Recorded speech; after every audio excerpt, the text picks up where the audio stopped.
Joining us now, former Manhattan Assistant District Attorney Daniel Horowitz and legal analyst Maya Wiley. She is president and CEO of the Leadership Conference on Civil and Human Rights. Daniel Horowitz, I'd like to start with you. Does the core of the case appear to be sound to you? And what escalation with this case could happen if Trump continues with his threats and other types of behavior that was brought up during the arraignment? Good morning. I think this is a very, very solid case. I think the theories are solid. You've got two crimes, two theories behind these falsifying business records that are frankly offensive to the public.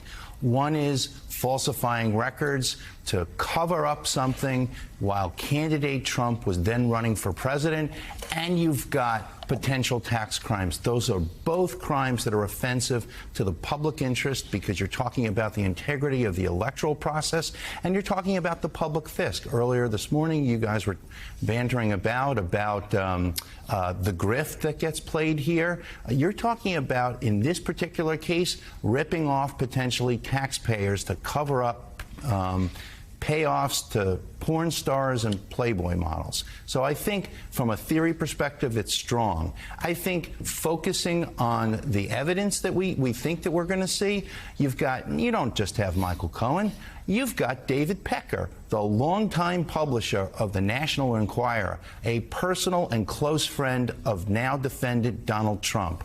You've got him, you've got tapes, you've got records, you've got a recipe for a very strong case. As far as what defendant Trump does to continue to poke his finger in the eye of Judge Merchan, we're going to see. I think at the arraignment yesterday, Judge Merchan, who operates with an iron fist wearing a linen glove, gave a very strong warning to defendant Donald Trump.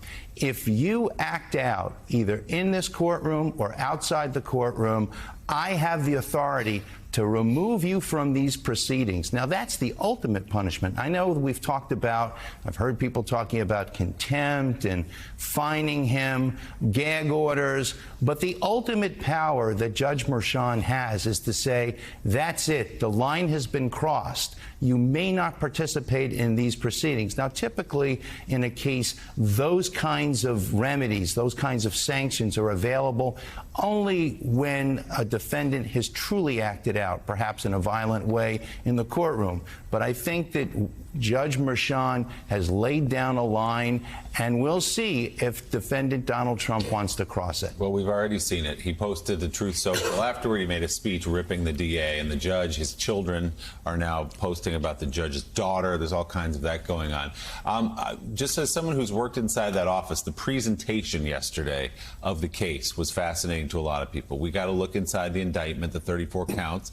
Then the DA, Alvin Bragg, came out and gave that news conference where he kind of walked through the statement of facts. How do those two documents fit together? That's a great question. The DA's office over the last probably 5 or 10 years in complex cases will typically bring the kind of indictment you saw yesterday, a bare bones boilerplate indictment, and accompany that with a statement of facts. And when you marry them together, you understand what the theories are. And essentially, the statement of facts, they're laying out what their case is. And from a legal perspective, while that document doesn't have the legal force that the indictment does, it provides details and a roadmap to the defendant, to the public, what the case is going to look like. So I think they did a very good job of marrying those two documents. We know.